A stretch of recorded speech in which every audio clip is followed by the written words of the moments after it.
I often find that the most successful people in my life are the ones who think about 10xing. How do I not just incrementally improve, but how do I go from 1,000 to 10,000 or 10,000 to 100,000, 100,000 to a million or a million to 10 million? Or I know people who are trying to get from 1 billion to 10 billion.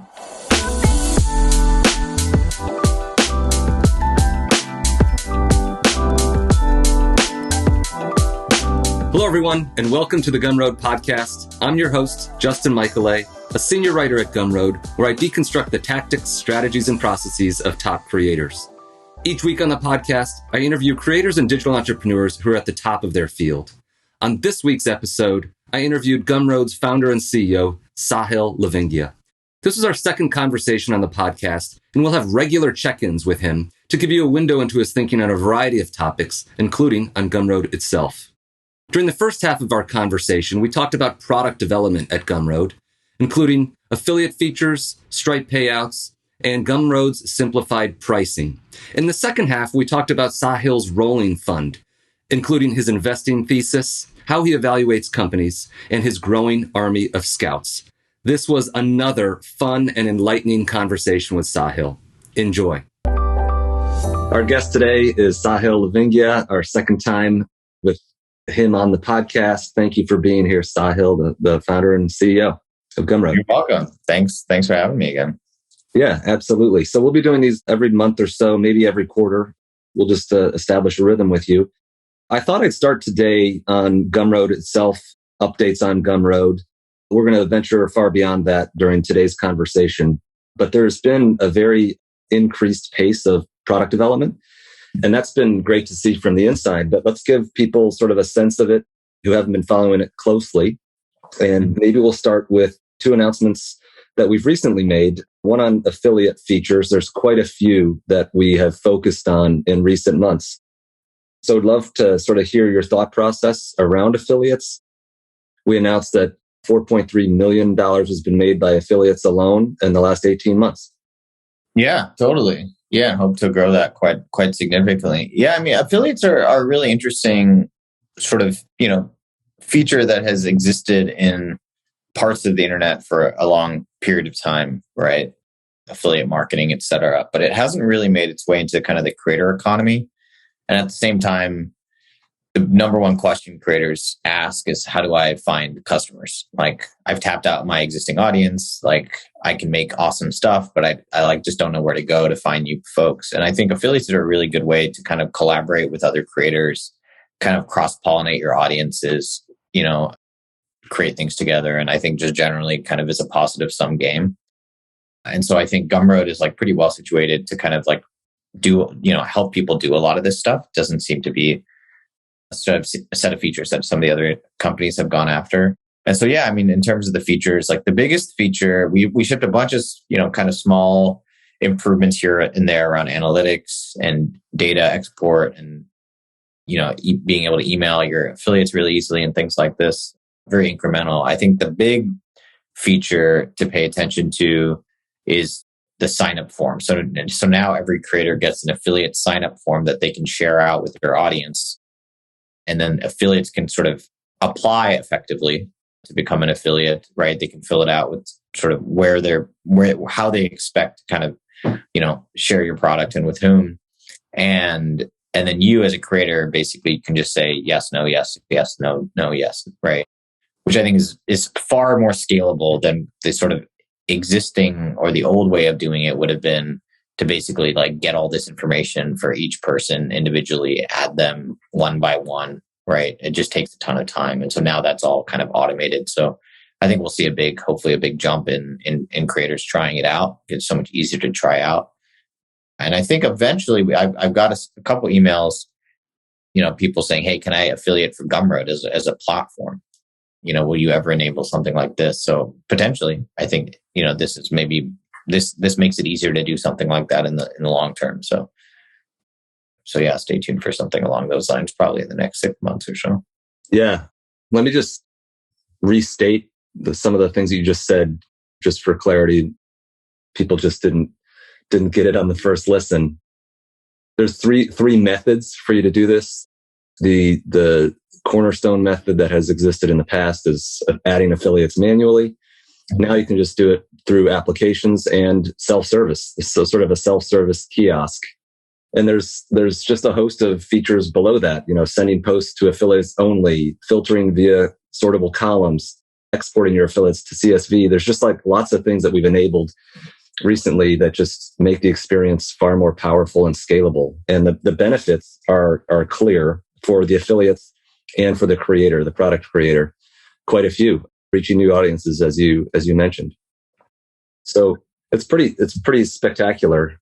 The focus, once you focus in on an area and just build product around it, it starts to create a good feedback loop.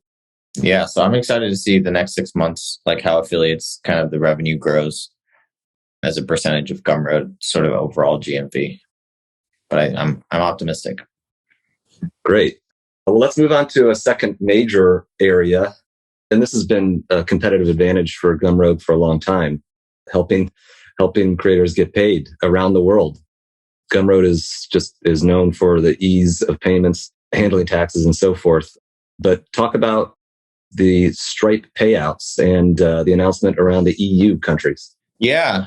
So, to date, when we first started Gumroad in 2011, we basically had PayPal payouts only, and we'd kind of aggregate all the volume, and then we'd sort of pay out once a month. We've kind of gotten better over time, switched to every 2 weeks, and now every week, which is awesome. And I think some of the sort of the fastest in the industry.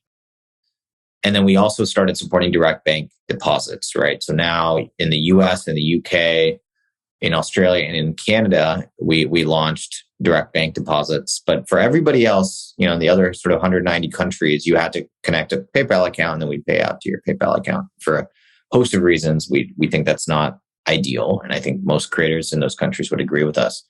And so now in the EU, in Singapore, Switzerland, some other locations will be kind of sharing this broadly pretty shortly.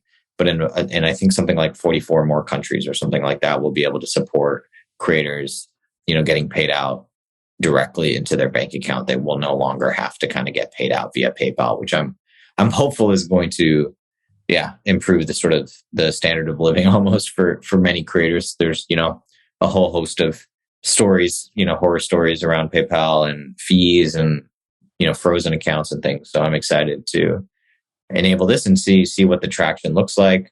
And then I think the next thing on the agenda will be Payoneer support. So for the countries that Stripe is currently not in, but we do want to support a non-PayPal option, we'll likely partner with Payoneer for those regions, hopefully by the end of the year. So yeah, a question for you on just product development writ large at Gumroad and how you think about this. You're personally, and the team is very responsive to feature requests and sort of the pull nature. But you're also thoughtful about like, what can we affirmatively bring to creators proactively, which in terms of payouts and then the Stripe announcement in particular, how did it come about? Yeah, most of it is, creators banging down our door, right? And saying, hey, I really want this. Generally it's folks who feel like they've sort of made, maybe some amount of money that they're happy with, but they could do a lot better if we were able to support them in different ways, but sort of scalable affiliate stuff or with non-PayPal payouts in certain regions. And then every once in a while, we try to make a bet that is not necessarily like a bunch of creators telling us that this is important, but more like we kind of see the technology and the market shift in a certain way. And we think it's kind of important to go in that direction or support kind of a new use case. So online education, for example, is a big one that we're really going to be focused on. We're shipping folder support. So you'll now be able to have folders in your product. So you can have, files within subfolders, which I think is going to be really helpful to scale as well. And we'll have consumption progress. So every consumer of your product, every customer is going to be able to see how much of your product they've actually downloaded or consumed or finished watching, et cetera. That's all going to be reflected on the mobile apps as well. That's going to support resume. So if you start on iOS and continue on the web, et cetera, like it's all going to sync up pretty nicely. Then that will kind of enable us to do native course, like real courses on Gumroad. A lot of that functionality will feed into a full-on native sort of course primitive almost, right? Where you can create a course. It's going to have classes in it and all sorts of very sort of specific to courses content. I think that will be pretty important for us as well for the coming year or so. That is going to be like the next probably large project for Gumroad. And then we have a bunch of other stuff that's top secret in terms of more radical interpretations of what being a creator in 2025 will look like. So, yeah, we'll keep that under wraps. That's an exciting area as well. Yeah, if you listen to this and want to know, just send me an email and I'll share you some sneak peeks. Excellent. Let's talk about a related topic, which is pricing at Gumroad and how you think about it, how creators make money, and then how Gumroad makes money, and how to marry those two things together in a way that's win-win. And you are famous for, thinking through things from first principles and trying to come up with even contrarian approaches sometimes. So I'd love to hear how you think about simplifying Gumroad's pricing. Yeah. So first of all, credit to Daniel Vassallo for suggesting this. I had an idea around simplifying pricing maybe 6 months or so ago, and he went even more radical. I can't even remember what my kind of interpretation was, but mine was trying to sort of create these identity plans, right? So right now it's a little weird. Like you kind of have to just like do the math on how much money you're going to make if you want a premium account or not. And one has 8.5%, one has 3.5%. And it's just confusing. Like it just requires a lot of mental energy. So I thought my first kind of iteration on the simplification would be like, well, we just have like really clear identity markers, right? So if you're a solo creator, this is your plan. If you're a business, this is your plan. So you'd have 3 or 4 different kind of plans. And then it would resemble something more, more cleanly like Shopify or something like that. And Daniel suggested, well, what if we just got rid of the premium plans completely and we just had graduated pricing, which was part of the, these generally, right, these options. As you pay more per month, the kind of transaction fee goes down. What if we just figured out what we think makes sense for everybody, and we say you start off at X%, and then when you hit a certain milestone, that goes down. And then when you hit another milestone, that goes down. So it's almost like the opposite of progressive taxation in a sense, right? Where you're actually paying less as you make more money, which is pretty radical. Like I don't know anyone who does it like this. But I think it's the right thing to do, frankly, because I think Gumroad, we really are great at helping people go from 0 to 1. I think that is our bread and butter. I think we do it better than anybody else. And so I think it makes sense to just say, hey, look, that's the value that we provide. We really help you get started. We put a ton of effort into our content and our support function. And that's what you're really paying for. And then over time, as once you've made $1 million on Gumroad, for example, you're probably not needing it. Frankly, you're not needing us as much. We're not, you're probably not emailing us all the time around support tickets. You may feel like, I'm doing so much volume, I can go build this myself on Stripe. So we just wanted to make it easier for people and say, look, like we feel like we've done our job. We've helped you get from A to B. We're comfortable making, a much smaller fee. And then of course, there's sort of the business, like, it will definitely hit us on revenue, like no doubt about it, which is also kind of like, I've never seen a company change their pricing in this way before either. But the other thing that I'm really excited about is, the long-term GMV increase. Like my hope is long-term creators will stick around with Gumroad longer, even as they get larger and larger, because our pricing reflects the value that we're able to provide, and also just like is honest about the fact that creators could leave if they really wanted to, right? And so I think that over time, I'm hopeful that like on an absolute basis, our revenue will still be better, but even as a percentage of GMV, it will almost definitely take a hit because our GMV should kind of accelerate. And so it's a big bet. It feels right. It's simple. I'm excited to see what the reaction even is. But I think it's important because I think it's kind of the right decision. It feels like I've talked to a lot of creators who would prefer something like this, but companies generally haven't done it. We've all kind of almost like kind of colluded in a sense that we've kind of standardized our pricing in a certain way, right? And Gumroad, so just to kind of be super concrete about it, Gumroad is going to start off at 9% plus 30 cents, which is cheaper than Substack, cheaper than Patreon, like already a pretty good deal. And that's a little slightly higher than what we used to charge, which is 8.5%. So it's 0.5% higher. But that only, so really important note, And the reason we did that is because it's just simpler, 9%. It's just a round number. And that only lasts until you make $1,000 on Gumroad, lifetime. So this is all lifetime. It doesn't reset. So it's 9% plus 30 cents for your first $1,000, a lifetime earnings. And that includes, by the way, just, calling back to affiliates, like if you're an affiliate on Gumroad as well, your affiliate earnings. Actually, no, your affiliates might be free. Actually, I don't know if there are any costs. Anyways, that's an even better deal. Yeah. So it starts at 9%. At $1,000, it goes down to 7%, 7% plus 30 cents.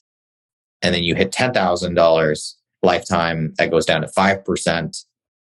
You hit, 100,000 goes down to 3%. And then when you hit $1 million, it goes down to 2.9% plus 30 cents, which is the same as Stripe. So like the largest sort of de facto payment platform on the internet today charges 2.9% to get started. Gumroad will kind of graduate people into that.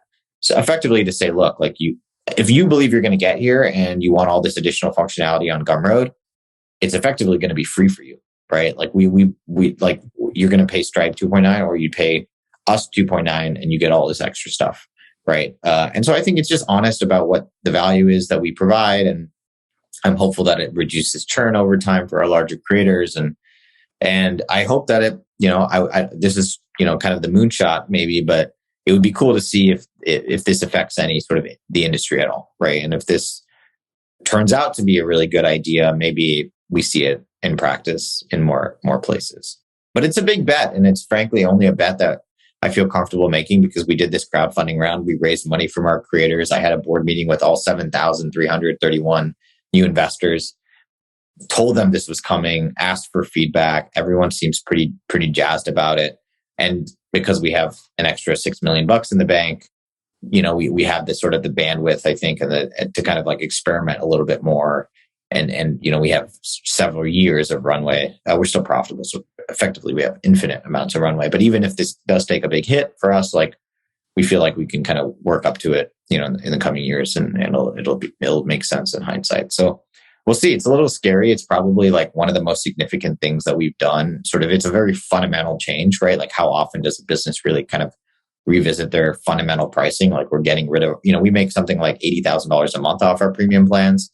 We're just getting rid of those, so like it'll be interesting to see what happens. Yeah. I've heard you talk with other entrepreneurs about simple pricing models. And I just love the fact that it just reduces the cognitive load for the person visiting the page. They're just like, they don't have to do all that mental gymnastics around it. I also, yeah. And I also love it because it creates a unified incentive for the creator to grow. And so exactly, apart from just reducing churn or the prospect of reducing churn, it should make all of the other creators who are under certain milestones get past those milestones. Yeah, I think it's, we've always tried to say, okay, how do we encourage creators to do better? And we can teach them and we can build all these affiliate features, et cetera. But I think it's going to be an incredibly powerful incentive, more powerful than anything we could ever do, to say, hey, if you hit $1,000 lifetime, it might take a while, but once you do, like your fees are going to get reduced by 2%, right? And if you 10x again, 2%, 10x again, 2%. And I think it's just it's good to train people to think like this, because I often find that the most successful people in my life are the ones who think about 10xing, right? Like how do I not just incrementally improve, but how do I go from 1,000 to 10,000 or 10,000 to 100,000, 100,000 to a million, or a million to 10 million, or I know people who are trying to get from 1 billion to 10 billion, because it requires significant change, right? Significant investment. That's not going to happen by just tweaking things here and there, right? And so I'm hopeful that this kind of will almost train creators to think a little bit more like that, right? I'm going to start out. My goal is just to get to 1,000. I don't have to think beyond that. Just to get to 1,000, we'll send you a nice, pretty email. You can share it on Twitter with a nice little badge, and then you'll have a clear next milestone, right? 10,000, et cetera. So I think it's going to be pretty cool. I'm really excited about it. Yeah, and I like how it ties together with the products that we've been releasing. So allowing creators to have recurring revenue sources, memberships, the new native course the course features that we'll be rolling out. And that recurring revenue almost certainly will get you past certain milestones way faster than just trying to do a big bang launch with one product. Yeah. I think that's another good thing about it is it's lifetime, right? So it's not like, how do I make as much money tomorrow? But it's like, how do you invest in your career? Gumroad will hopefully be around for decades. And so that's, you have decades potentially to get to 1 million, or, you have a long time. And so, yeah, I think that for a whole host of reasons, I think it's going to be a pretty positive change. And I think it just, even just for me as, running the company, it just simplifies things, which I think is always good to simplify things. So agreed. Well, we try to keep these episodes super snappy. So I have another topic that I'd love to cover with you in our remaining 10 minutes or so. And it has to do with another focus in your life. We're going to try to give windows into how you think and windows into your world in these conversations. And one of them is your fund and your new scouts. And I wanted to sort of start at a high level of your investing thesis, and then more practically, what you look for in opportunities and entrepreneurs. Yeah, my thesis is, it's pretty broad. It's pretty simple. I believe that early stage technology startups are incredibly important. I think for innovation, for the development of science and technology, I think startups are kind of like the new inventor lab in a sense, right? Like Thomas Edison today would start a startup. Elon Musk did, right? And so I think being able to invest in them, obviously it's great for returns, but enabling this sort of new idea generation, a new R&D, trial and error, I think is really, really, really important. And so I think broadly, that's kind of my thesis really simply. It's just I think I want to be investing in early stage tech startups, right? Almost like as an index, right? I just believe it's by far the best. If you can build an index of it, the difficulty is that most people cannot build an index of it, right? You cannot go on Vanguard or your Schwab account or Robinhood and say, I want to index early stage tech startups. My guess is that it would do pretty darn well, right? Historically, in the last 10, 15 years, it would have been insane. And I think most people would kind of understand that, seeing the IPOs and seeing the tech market and seeing these funding rounds and all these sorts of things. And so I think that's sort of the simple kind of thesis is I just want to be broadly investing in early stage technology startups. I see a lot of deals. I see thousands of, founders. I meet thousands of founders a year. I can only invest in maybe 100. And so, trying to build kind of an index, as I mentioned, kind of an index on the top 1 or 2% of people that I meet and get an opportunity to invest in. That's kind of my goal. And if someone asked me well, what if there aren't that many good companies, or what if, how do you think about the kind of limit? Is there a ceiling on how many startups are getting created? One, I think the ceiling is way more than 100 companies a year, right? There's so much stuff happening right now. But two, it doesn't matter because it's not like I have a next best asset class I'd rather be in. If it's not even close, right? There's early stage tech startups here and there's basically nothing else for me. I don't want to invest in anything else. I do a little bit here and there, I guess. I have crypto or something, right? But even that I would argue is more kind of early stage tech startups. And so I'm sort of 100% indexed on early stage tech startups with Gumroad with my investments. I don't do any public market stuff. I think it's a waste of time because I can insider trade for free, right? Or legally. I have this incredibly unfair advantage. And so anyway, that's kind of the broad thesis. And I think specifically in terms of what I look for from the founders, I think the number one most important thing is do you build stuff? Do you tinker? Do you invent? Do you learn how to code? Do you build things, for fun? The vast majority of founders I meet, frankly, don't. They are really excited. And this is one of the difficulties with the industry getting more and more mature is that it's now a business, right? And so there are a lot of people who get into it that are I want to start a business. This is a really good business. And I'm going to, hire some engineers to help me build this thing, right? And for me, that's just not that exciting to me. And I don't think it leads to the best returns. I think the best returns come from someone who knows how to build stuff, has built quite a few things. They don't have to be startups. They just have to be things. Shipped to production effectively, that wants, solves their own problem, stumbles upon a much larger opportunity, decides, holy crap, there's a massive opportunity here. I'm going to go raise some money so I can hire more engineers like myself and we can go solve this problem together, right? So that's kind of the simple kind of set of like, that's the story that I look for.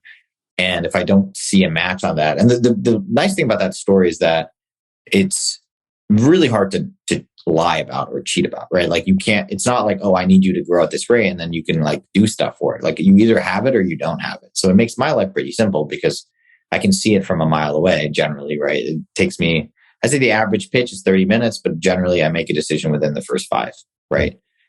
With the really, really good founders, I make a decision in the first 90 seconds. And so, yeah, just really kind of trying to really focus on, there's 3 components of a startup. There's the market, there's the product, and then there's the team, the people, right? That's kind of how a lot of investors kind of look at it. My thinking is that the people are the most important. So I would argue I'm a sort of a people first, whereas other investors may be market first or product first, but I'm a product first, person first. Like I want to invest in people first, but those people have to care most about product. Like those people care more about product than market. And so it's kind of a people first, it's kind of a subset, right? Like imagine like in the parentheses, product first people, and then I'm that first. I'm that subset of people first. And so that's kind of the simple moniker that I the aphorism that I use, right? The mnemonic to kind of remind myself, okay, is this person this kind of person or not, right? Is this person like Dylan Field or Patrick Collison or me? Or is this person more like, and then by the way, there are other CEOs who are very successful who don't fit this profile, but that's just not my thesis is those kinds of folks are the ones who are going to build the Googles and Amazons and of the world more so than the other kind of other personality types almost. So are you expecting out of I don't know if you split it into cohorts or like you annually look at each investment. So you've got 100 investments in 2021 potentially. Do you expect one of those companies to return the entire fund, just the typical power law? And, I guess is the idea like quantity over quality in terms of just seeding as many companies as you can? Yeah, I mean, I'd like to think that I can eat my cake and have it too. Like I invested in 5 companies in 2011 and 2 of them 10x. And so I think actually the first 6 companies I invested in, 3 of them, so 50% 10x, and 2 of them have 50x. And so one, I think you can actually select pretty well at an early stage. I think that you need a few things to be able to do so. You need to have actually been early stage. I was employee number 2 at Pinterest. I started Gumroad. Most investors cannot. They don't even have a mental model of like what early stage looks like at a $50 billion company. Like what does a $50 billion company look like with 3 people? Very few people can genuinely answer that question from experience, right? And so I think that's really key, and that's one reason I'm really bullish on this. Like my guess is I shouldn't say my guess because it's incredibly hard to predict any of this kind of stuff. But my rough expectations will be that roughly 10% of the companies that I invest in. So let's say I do 100 a year. I suspect that 10 of them will be unicorns. Around 10% of the companies I invest in will be unicorns, which because entry price valuations have changed so much and gone up, like that doesn't even mean that it's that great of a fund. But I roughly suspect that 10% of the deals I do will turn into $1 billion outcomes. Roughly what I see in the people who are good in the industry, their sort of seed to unicorn ratios around 3% to 5% generally. So it's better than it would be. My goal is to be better, right? And so I would say 10% is, and then the top performing company I suspect will return the fund probably by around 5 to 10x would be the goal. And so, for example, I do 100 companies. The top company should roughly 500x to 1000x would be what I would consider successful. So Pinterest would be an example, right? If I had seeded Pinterest instead of working at Pinterest, that would be roughly 1000x or so return. Obviously, crypto, Bitcoin is probably the close to number 1 in terms of like return profiles. Generally, because there's no dilution from later stage investors coming in.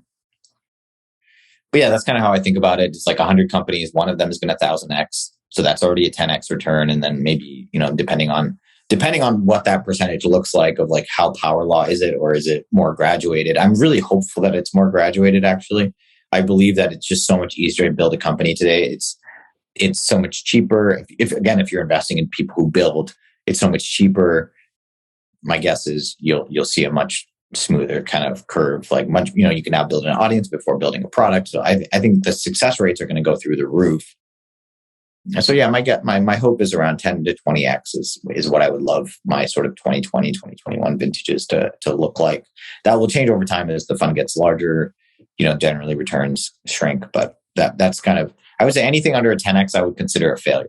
Like I would consider like why did I even bother personally? So you should just splice this portion of the conversation. You should add it as a video into your Notion doc or for your LPs. Yeah. I don't know if they like me talking about it like so flippantly. But yeah, that's this, it's the YC strategy, right? Which is, I think a lot of people were really skeptical. Like, are there that many companies being started? Not that many companies raised Series A's from Andreessen and Sequoia and Benchmark and blah, blah, blah.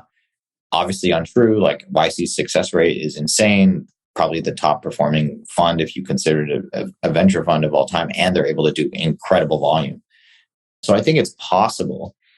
And the beauty of my model is like YC paved the way. They have all this amazing content. So I don't believe I have to build a YC to achieve their scale, because YC puts all their content available for free, right? I just have to help founders with a few sort of strategic decisions every once in a while. Other than that, you're pretty hands off though. Yeah. So far it doesn't seem to be like most founders kind of are busy building their companies. Like they don't need VCs like telling them what to do generally. So the last question, and then we've left a ton of topics to talk about in future conversations, which is great. Are you biased more towards bits or atoms? Yeah, I mean, I think recently more atoms.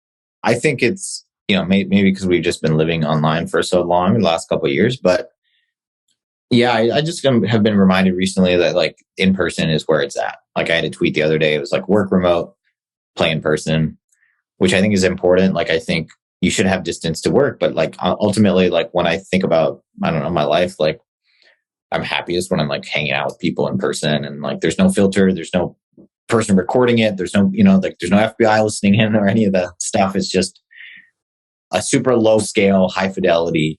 Like I really enjoy that kind of stuff. And so, yeah, I've sort of recently been biasing more towards like spending time in the sun and like going for walks and eating out and doing all sorts of stuff like that I think I have missed, the last couple of years. So. Indeed. Well, we'll pull the thread on some of that Sahil as a person concepts the next time we talk. So thank you again, Sahil, for being here. Yeah, I'll talk to you in 6 weeks or so. Yeah, great. Awesome. See ya.